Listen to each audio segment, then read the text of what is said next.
El tesoro de Yamashita es el botín de guerra robado en el sudeste asiático por las fuerzas imperiales japonesas durante la Segunda Guerra Mundial y escondido en cuevas, túneles o complejos subterráneos en diferentes ciudades de Filipinas. Recibió su nombre del general japonés Tomoyuki Yamashita, apodado el Tigre de Malasia, quien logró conquistar Malasia en solo 70 días. Hay relatos que afirman que el tesoro permaneció oculto en Filipinas. Esto ha atraído a cazadores de tesoros de todas partes del mundo durante más de 50 años. El tesoro fue objeto de una demanda compleja que se presentó en un tribunal estatal en Hawái en 1988, que involucraba a un cazador de tesoros filipino, Rogelio Roxas, y al mismísimo expresidente filipino, Ferdinand Marcos. Pero ¿cómo comienza esta historia?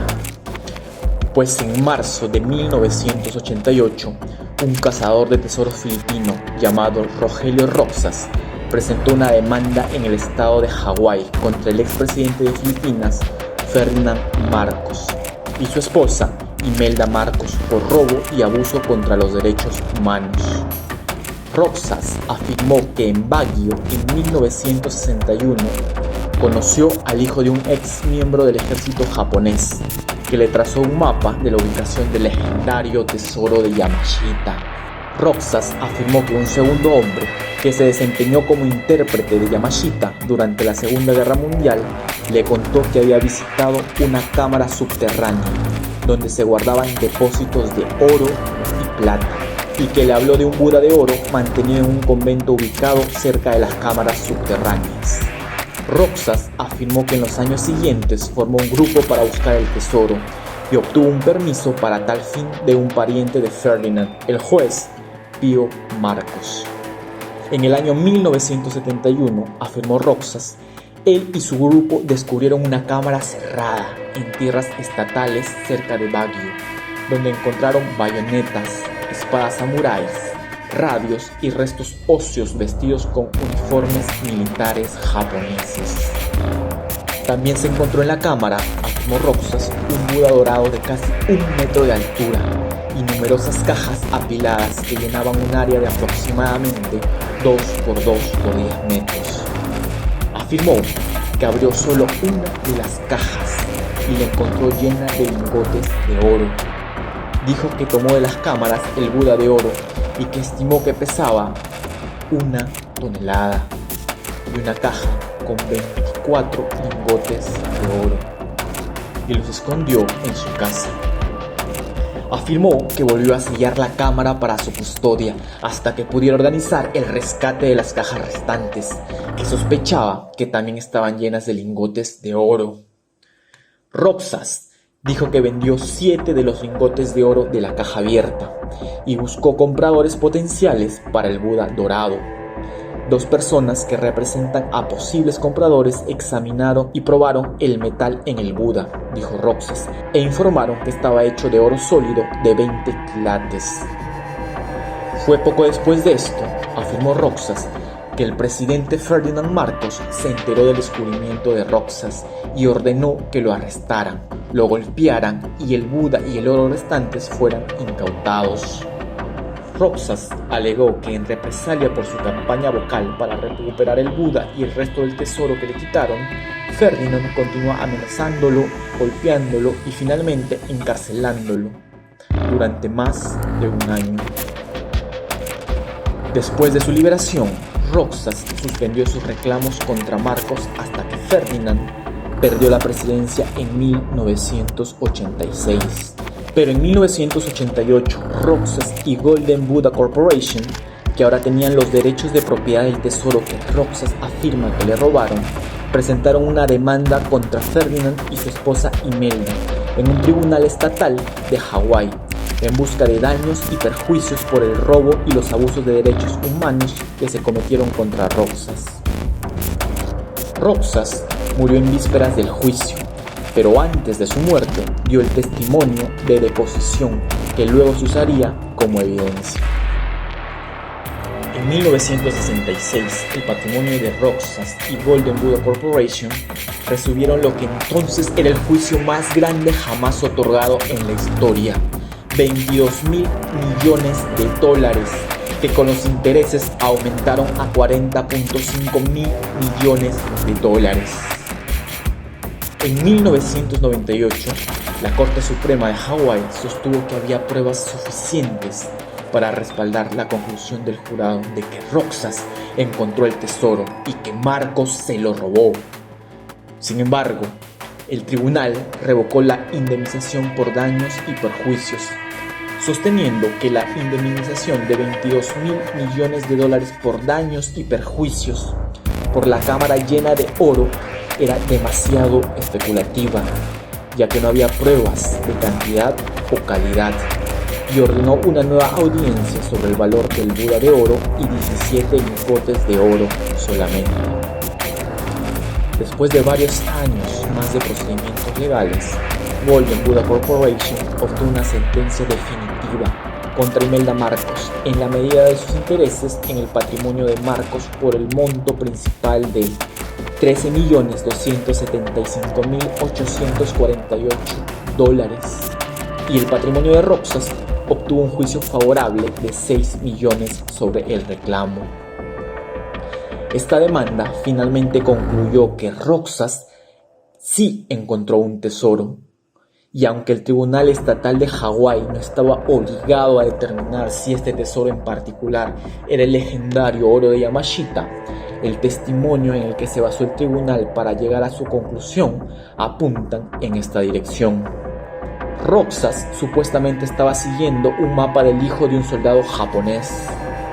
Roxas supuestamente se basó en los consejos proporcionados por el intérprete de Yamashita, y Roxas supuestamente encontró espadas samurái y los esqueletos de soldados japoneses muertos en la cámara del tesoro. Todo esto llevó a la Corte de Apelaciones del Noveno Circuito de los Estados Unidos a resumir las acusaciones que llevaron al juicio final de Roxas, y de la siguiente manera: Roxas encontró el tesoro de Yamashita y los hombres de Marcos se lo robaron. Entre los que han defendido la existencia del oro de Yamashita, porque alrededor de este ha habido demasiada polémica, destacan Sterling Seagrave y su esposa Peggy. Los Seagrave sostienen que el saqueo, que incluye más de 6.000 toneladas de oro, fue organizado a gran escala por gángsters yakuza como Yoshio Kodama y los niveles más altos de la sociedad japonesa, incluido el mismísimo emperador Hirohito. El gobierno de Japón tenía la intención de que el botín del sudeste asiático financiara el esfuerzo bélico de Japón. Los Seagrave alegan que Hirohito nombró a su hermano, el príncipe Yasuhito Chichibu, para encabezar una organización secreta llamada El Lirio Dorado, después de un poema que había escrito el emperador Hirohito. Muchos de los que conocían las ubicaciones del botín fueron asesinados durante la guerra, o más tarde juzgados por los aliados por crímenes de guerra y ejecutados o encarcelados. El propio Yamashita fue condenado por crímenes de guerra y ejecutado por el ejército de los Estados Unidos el 23 de febrero de 1946 en Los Baños, Laguna, Filipinas. Según los Seagrave, Lansdale y Severino García Santa Romana encontraron numerosas bóvedas de lirio dorado en cuevas al norte de Manila y en los valles altos y el Mpound. Seagrave alegó que Santa Romana torturó al conductor de Yamashita, el mayor Kojima Kashi, para obtener las ubicaciones probables del botín. Los Seagrave escribieron que Lansdale voló a Tokio e informó a MacArthur y a su jefe de inteligencia, Charles Willoughby. Luego volvió a los Estados Unidos para informar a Clark Clifford y regresó con Robert Anderson para inspeccionar varias cuevas en Filipinas con Douglas MacArthur. Se encontraron más de 170 túneles y cuevas. Ray Klein cree que tanto Robert Anderson como Paul Helliway crearon 176 cuentas bancarias de oro negro en 42 países después de trasladar el botín en barco para apoyar futuras operaciones en Estados Unidos. Según los informes, la propiedad robada incluía muchos tipos diferentes de objetos de valor saqueados de bancos, depósitos, locales comerciales, museos, casas particulares y edificios religiosos.